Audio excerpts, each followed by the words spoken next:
Kamera entry level Nikon yang underrated ini, kenapa harganya tiba-tiba naik?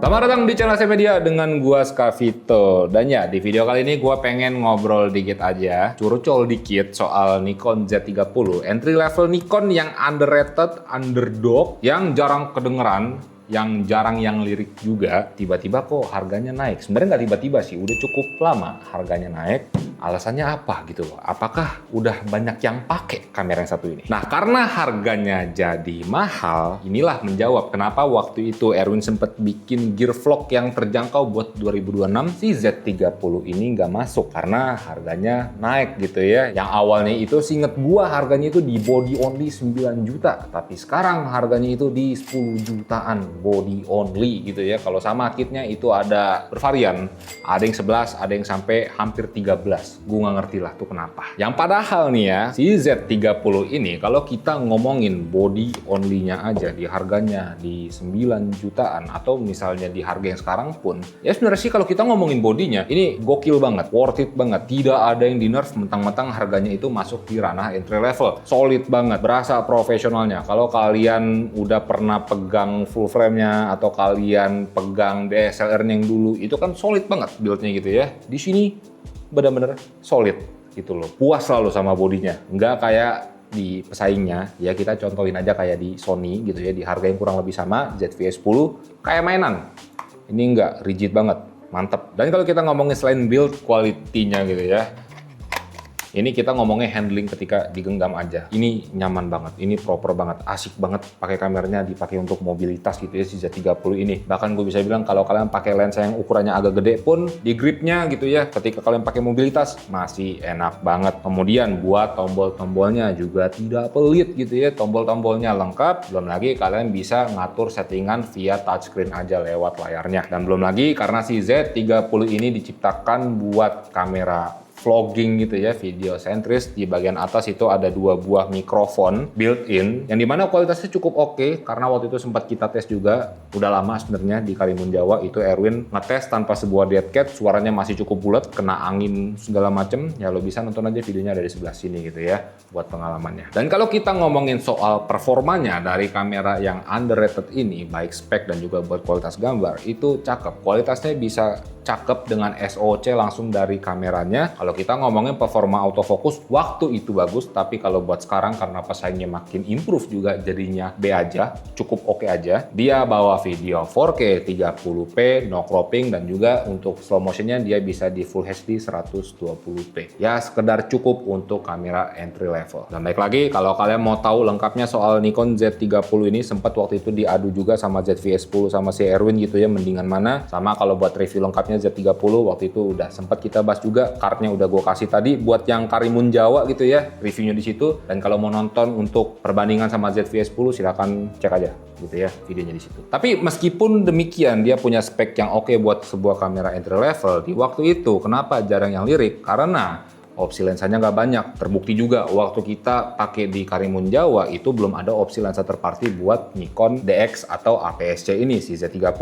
Kita pakai natifnya aja. Satu kita pakai, yang satu lagi gue lupa lensanya apa, agak panjang gitu ya. Kita bawa 2 lensa itu aja. Third party-nya nggak ada. Dan itu bisa jadi alasan kenapa di saat itu orang-orang pada nggak mau pakai si Nikon Z30 ini. Sama mungkin yang gua rasa dari Nikon Z30 ini jarang kedengeran. Ini mungkin karena dulu waktu pertama dia launching, ini ditujukan untuk sebagai kamera vlogging, video sentris. Dan mungkin aja di tahun 2022 itu belum ngetrend soal ngevlog kayak sekarang di sosial media gimana-gimana. Jadinya ini kamera hype-nya kurang. Belum lagi yang kita tahu, Nikon itu user DSLR-nya banyak banget. Ketika ada kamera ini buat mirrorless yang harganya juga cukup tinggi dibandingin sama DSLR yang konvensional yang pada umumnya dipakai sama orang-orang gitu ya, yang gua tahu seperti itu. Nah di sini kameranya itu bagus sebenarnya, cuman ada beberapa tuh yang dipotong karena ini segmennya buat vlogging. Kayak contohnya kalau kita ngelihat dari user DSLR Nikon,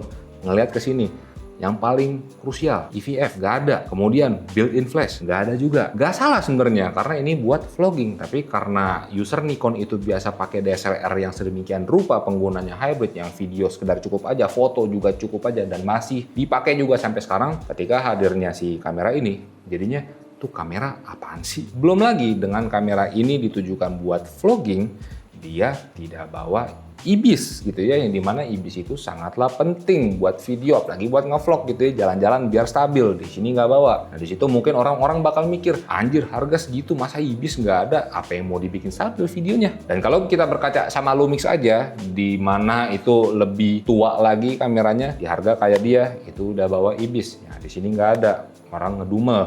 Belum lagi, ini ditujukan buat vlogging, tapi headphone jack buat monitoring audio kalian sendiri itu tidak ada. Orang makin ngedumel, makin rese, orang makin komplain. Kemudian kalau kita ngomongin log video, dia juga belum ada. 10-bit recording nggak ada, padahal kameranya buat video sentris. Mungkin di saat itu orang banyak maunya, yang padahal mereka juga lupa ini kamera entry level buat pemula. Ya gue nggak tahu sih orang-orang yang pemula butuh apa nggak buat vlog dan juga 10-bit segala macem gitu ya di sebuah kamera yang diperuntukkan untuk konten. Tapi ya dengan tidak adanya hal tersebut aja gue yakin orang pada sebel aja jadinya, ngapain gue sikat tuh kamera kayak gitu. Dan sebenarnya tidak menutup juga gitu ya, meskipun ini kamera diperuntukkan untuk vlogging, nyatanya dipakai buat foto-foto masih sangat proper hasil gambarnya. Kalian bisa lihat aja hasil-hasil fotonya yang proper waktu kita ambil di Karimun Jawa waktu itu. Nah mungkin itu bisa jadi penyebabnya kenapa kamera ini jadinya jarang yang lirik. Nah di sekarang ini di present time makin susah kedengeran lagi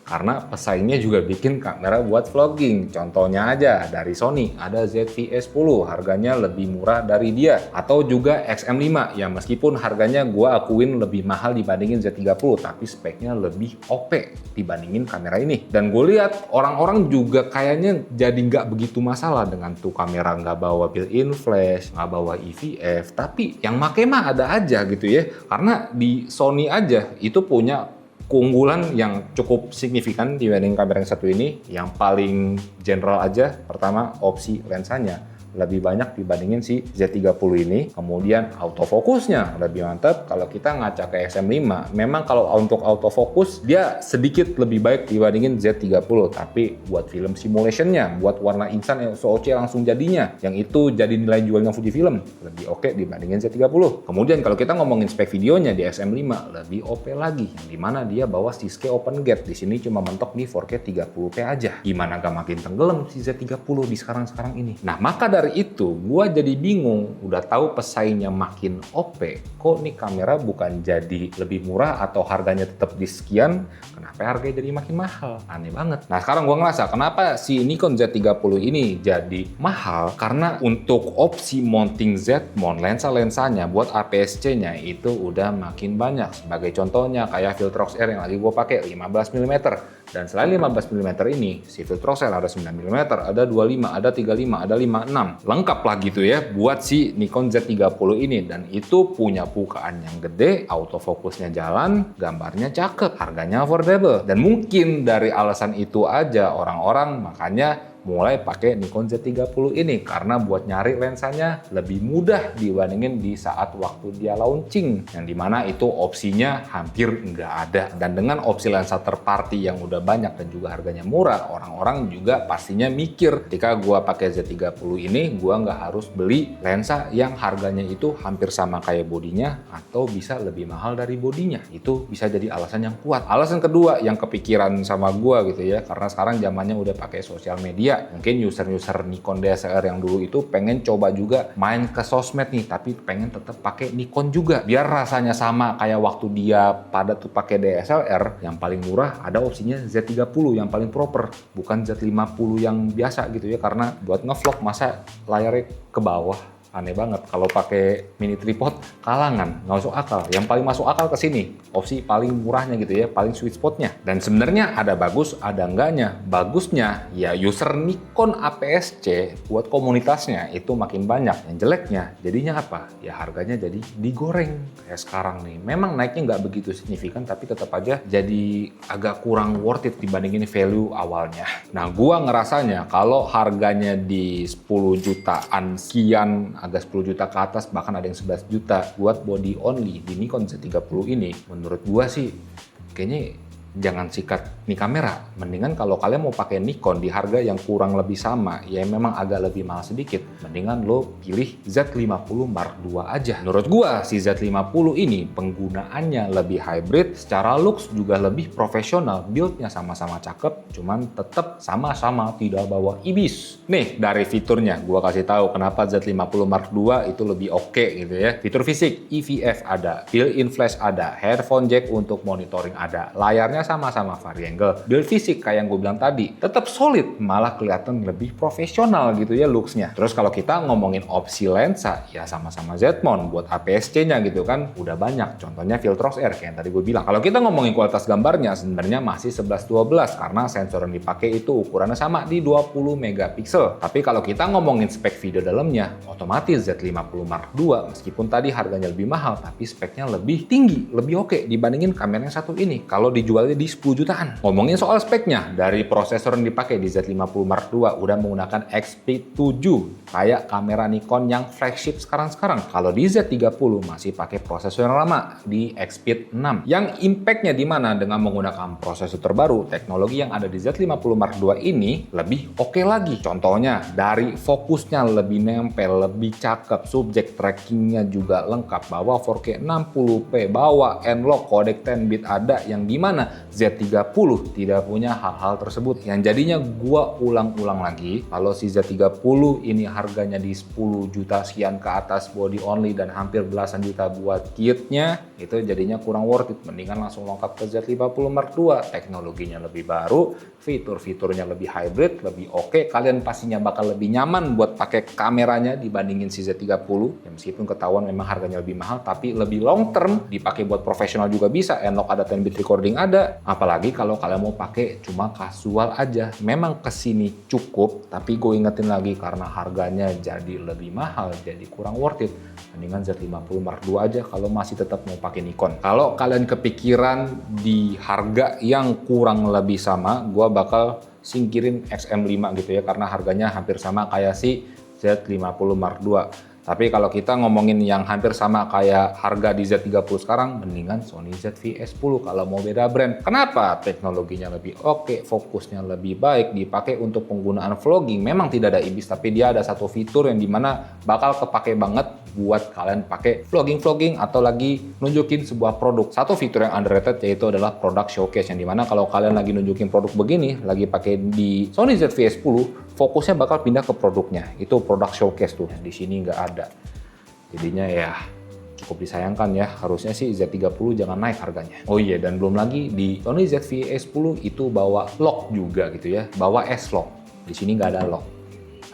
Ya, mungkin itu aja. Gue cuma pengen sedikit keluh kesah aja gitu ya. Agak disayangkan banget si Z30 ini. Harganya jadi mehong. Gue ulang-ulang lagi, itu gue ulang lagi. Karena sayang banget nih, kamera underrated. Harganya udah bener bagus di 9 jutaan body only. Pakai lensa third party itu udah bener-bener sweet spot banget kameranya. Kenapa harganya jadi 10 juta? Mungkin kalau buat kalian yang banyak duit, lah cuma naik segitu doang. Tapi kan buat yang mending-mending cukup berasa. Tapi ya gue pengen denger juga pendapat kalian soal Nikon Z30 ini dengan harganya dia naik. Apakah kalian fine-fine aja? Ataukah kalian juga bermasalah kayak gue gitu ya? Silakan komentar aja. Kalau kalian juga punya alasan kenapa kok Z30 jadi mahal. Oh ini bang, habis perang bang. Oh bang, ini bang. Soalnya Jepangnya butuh duit bang. Tapi gimana, kalian punya pendapat pribadi? Silakan komentar aja. Mungkin itu aja buat videonya. Gue Skavito di belakang kamera dulu. Semoga videonya bermanfaat. Jangan lupa buat berkarya.